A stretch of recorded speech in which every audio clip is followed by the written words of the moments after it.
কেন্দ্রীয় সরকারের সামাজিক ন্যায় বিচার এবং ক্ষমতায়ন মন্ত্রণালয়ের উদ্যোগে প্রবীণ নাগরিক এবং দিব্যাঙ্গ ব্যক্তিদের কৃত্রিম অঙ্গ এবং সহায়ক যন্ত্রাংশ প্রদানের রেজিস্ট্রেশন ক্যাম্প অনুষ্ঠিত হলো উত্তর দিনাজপুর জেলার চাকুলিয়ার কানকিতে। সোমবার কানকি শ্রী জৈন বিদ্যা মন্দির সূচনা হওয়ায় এই ক্যাম্প চলবে আগামী 11 মে পর্যন্ত। এদের নাম রেজিস্ট্রেশনের জন্য প্রয়োজনীয় নথিপত্র নিয়ে ক্যাম্পে উপস্থিত হন ব্লকের বিভিন্ন এলাকার বাসিন্দারা। এদিনের ক্যাম্প পরিদর্শনে আসেন রায়গঞ্জের সাংসদ কার্তিক চন্দ্র পাল।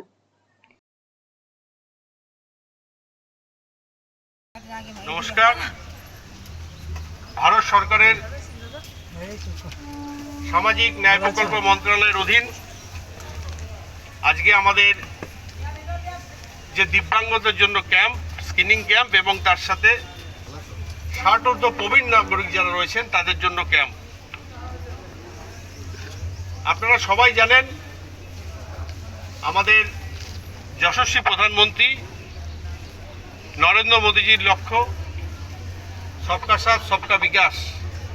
সেই লক্ষ্যেই আজকে আমাদের ভারত সরকারের সামাজিক ন্যায় মন্ত্রণালয়ের অধীন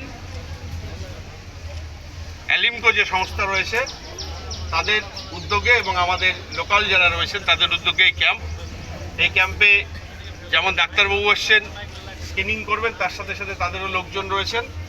আপনারা সারাদিন ব্যাপী স্ক্রিনিং চলবে। আপনারা কেউ বেশি উৎসাহ নিয়ে তাড়াহুড়ো করবেন না, কারণ আমরা চাইবো যে আমাদের সমাজে যারা দিব্যাঙ্গজন রয়েছেন তারা সরকারের তরফ থেকে নিঃশুল্কভাবে যে সমস্ত ইনস্ট্রুমেন্ট দেওয়া হবে, যে যেটা পাওয়ার যোগ্য ডাক্তারবাবু সেটা সিলেক্ট করবে। তার সাথে আমাদের যারা প্রবীণ নাগরিক রয়েছে তাদের জন্যও রয়েছে। আমাদের ক্যাম্প এখনই শুরু হবে। রায়গঞ্জবাসীদের জন্য সুখবর, যারা দীর্ঘদিন ধরে পেটের সমস্যায় ভুগছেন তাদের জন্য রায়গঞ্জ দিশারিতে আসছেন ব্যাঙ্গালোরের প্রখ্যাত গ্যাস্ট্রোএন্টারোলজিস্ট ডাক্তার ইরশাদ আলী এইচএমডি ডিএনপি। এখন থেকে প্রতি মাসে নির্দিষ্ট দিনে ডাক্তারবাবুকে দেখাতে আজই যোগাযোগ করুন দিশারি হেলথ কেয়ার উকিলপাড়া রায়গঞ্জ শাখায়। যোগাযোগ করুন 7477785509 এই নম্বরে এবং 7477785512 এই নম্বরে।